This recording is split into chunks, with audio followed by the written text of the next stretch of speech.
تو نافرمانی سے پھر اس کو حاصل کرنے کی کوشش نہیں کرنی چاہیے، بلکہ اللہ سبحانہ و تعالیٰ کی اطاعت کرنی چاہیے، کیونکہ جنگ کا حج کا موسم ہوتا تھا، تجارت ہوتی تھی، بزنس ہوتا تھا، تو اللہ تعالیٰ کہہ رہے ہیں کہ جو تمہیں ملنا ہے وہ تمہیں مل جائے گا، ان لوگوں سے لڑو جو اللہ پر اور قیامت کے دن پر ایمان نہیں لاتے، جو اللہ اور اس کے رسول کے حرام کردہ شے کو حرام نہیں جانتے۔ یہ بھی عبادت ہے کہ اللہ تعالیٰ کی، ہمارے مذہب کا حصہ ہے کہ اللہ تعالیٰ کی حرام کی ہوئی چیزوں کو حرام جاننا، نہ دین حق کو قبول کرتے ہیں ان لوگوں میں سے جنہیں کتاب دی گئی ہے، یہاں تک کہ وہ ذلیل و خوار ہو کر اپنے ہاتھوں سے جزیہ ادا کریں۔ یہود کہتے ہیں کہ عزیر اللہ کا بیٹا ہے، اور نصرانی کہتے ہیں کہ مسیح اللہ کا بیٹا ہے۔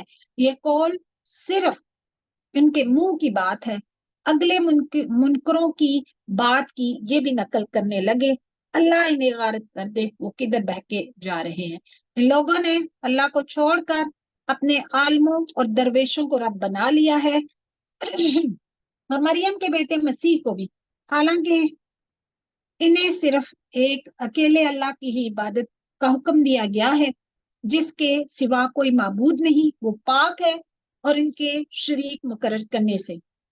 رب کون ہے؟ وہ جو کہ قوانین بناتا ہے، اور ہم نے اس کے قوانین کو ماننا ہے۔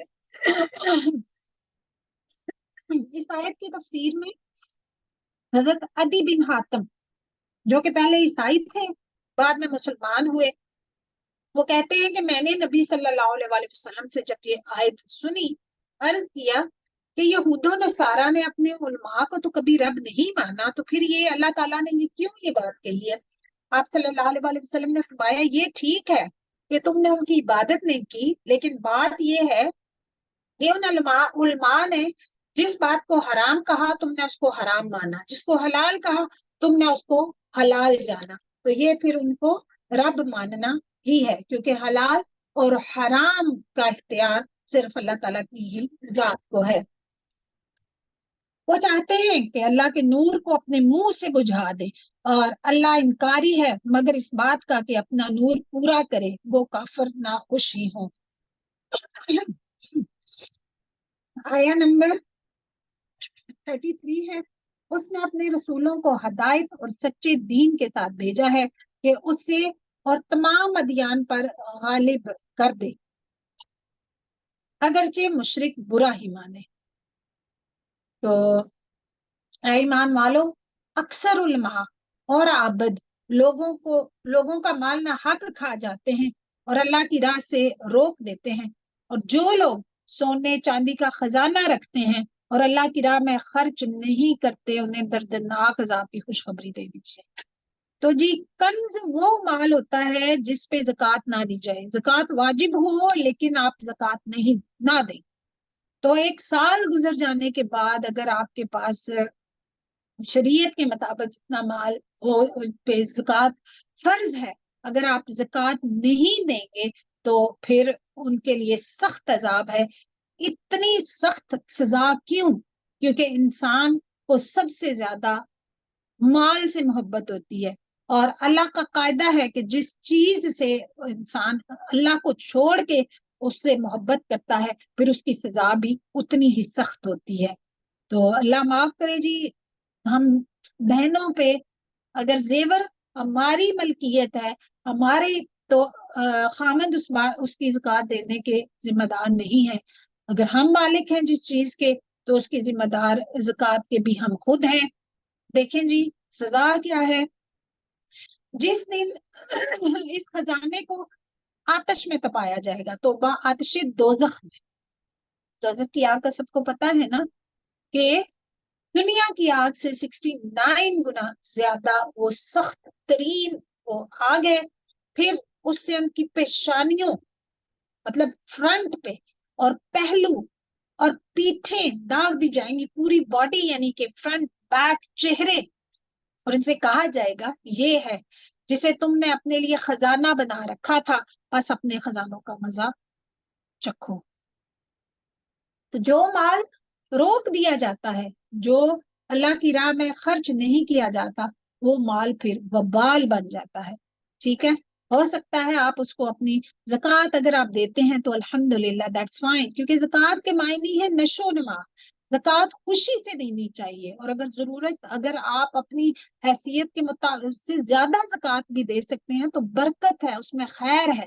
لیکن جو لوگ پھر اس اپنے مال پہ زکوٰۃ نہیں دیتے تو پھر ان کے لیے سخت عذاب ہے۔ مہینوں کی گنتی اللہ کے نزدیک کتاب اللہ میں 12 ہی ہے، شروع سے مہینے 12 ہی ہیں، ٹھیک ہے، اس دن سے جب سے آسمان و زمین کو اس نے پیدا کیا ہے، ٹھیک ہے۔ ان میں سے 4 مہینے حرمت والے ہیں، ذی القعدہ، ذی الحجہ، محرم، اور چوتھا جو ہے وہ رجب ہے۔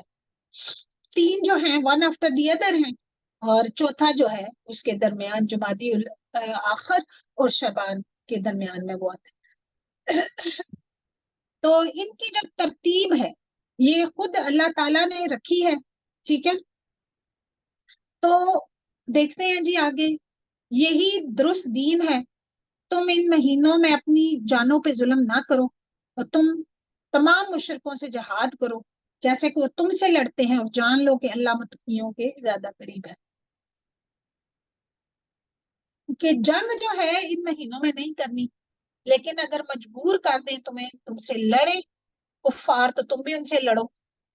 لیکن کفار جو ہے آگے دیکھیں کیا کرتے ہیں کہ مہینوں کو آگے پیچھے کر دینا کفر میں زیادتی ہے۔ تو عربوں میں حرمت والے مہینوں میں قتال اور جدال، لوٹ مار کو سخت ناپسند سمجھا جاتا تھا، لیکن مسلسل 3 مہینے ان کی حرمت کو ملحوظ رکھتے ہوئے قتل و غارت سے اجتناب ان کے لیے بہت مشکل تھا۔ لگتا ہے ان کی جیسے شوق ہوتا تھا ان کو لڑائی کرنے کا۔ تو شکر کرنا چاہیے انسان کو کہ امن کا ٹائم ہے، لیکن وہ ان کو امن شاید پسند ہی نہیں تھا۔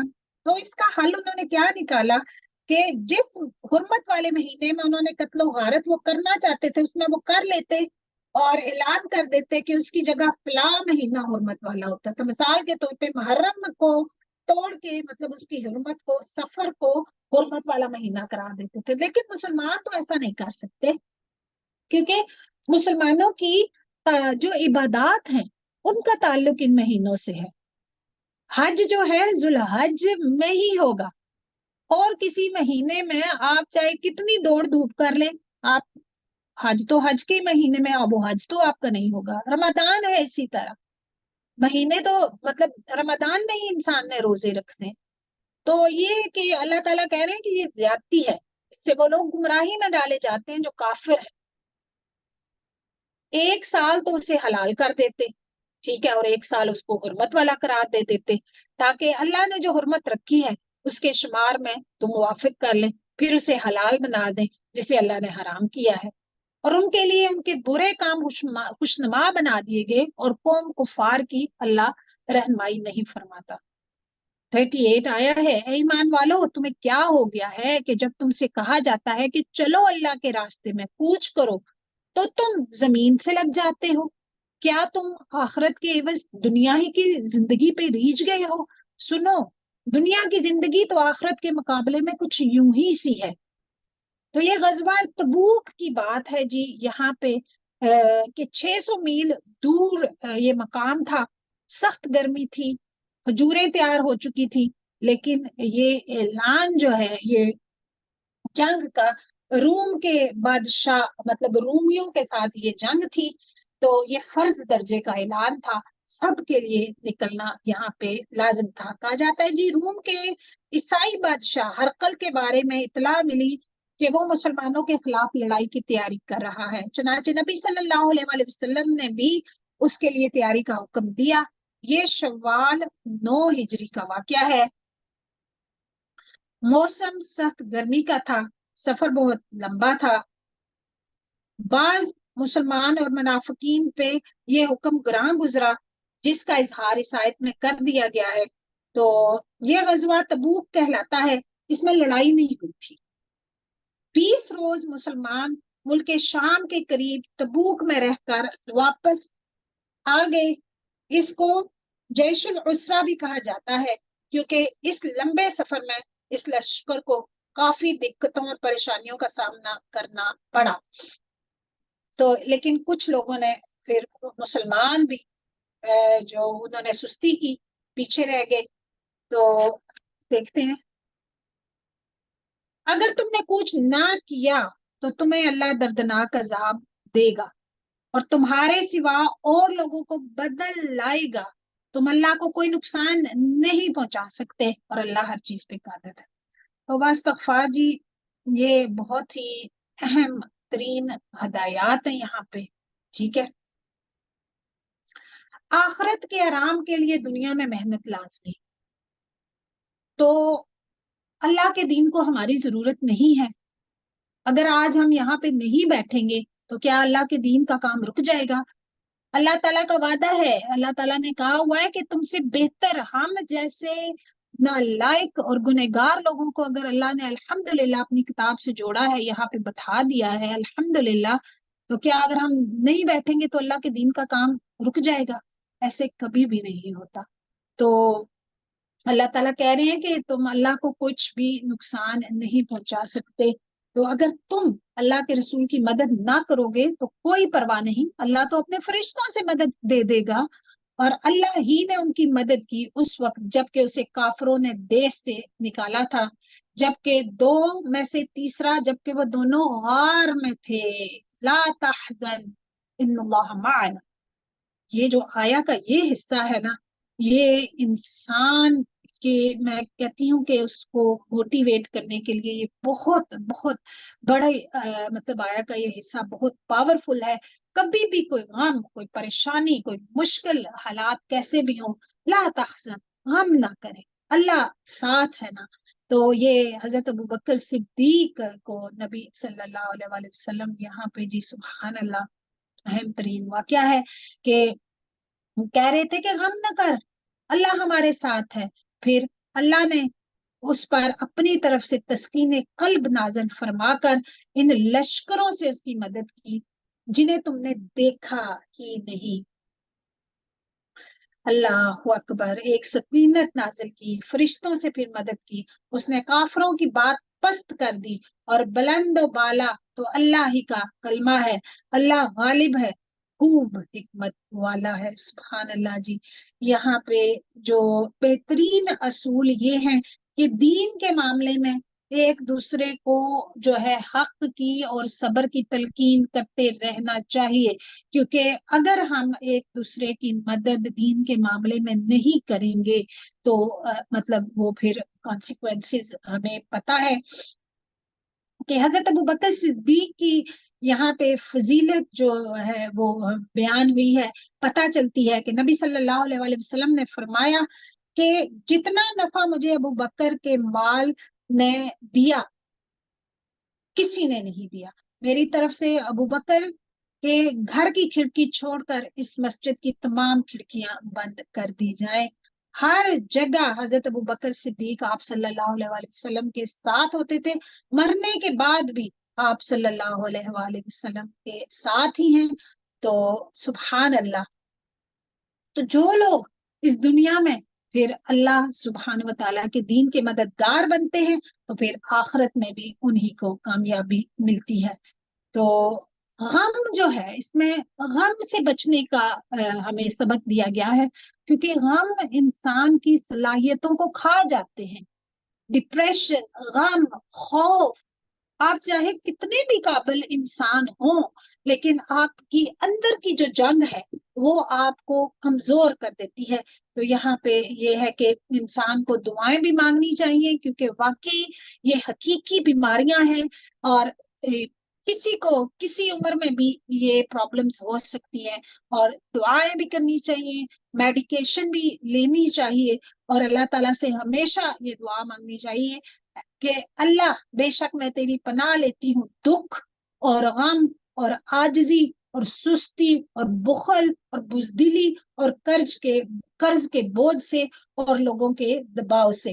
تو جو پھر انسان احسان کرتا ہے اللہ تعالیٰ کے دین میں، احسان کا جو رویہ انسان اختیار کرتا ہے تو اس کا اللہ تعالیٰ تو پھر کسی کا ادھار نہیں رکھتے ہیں نا.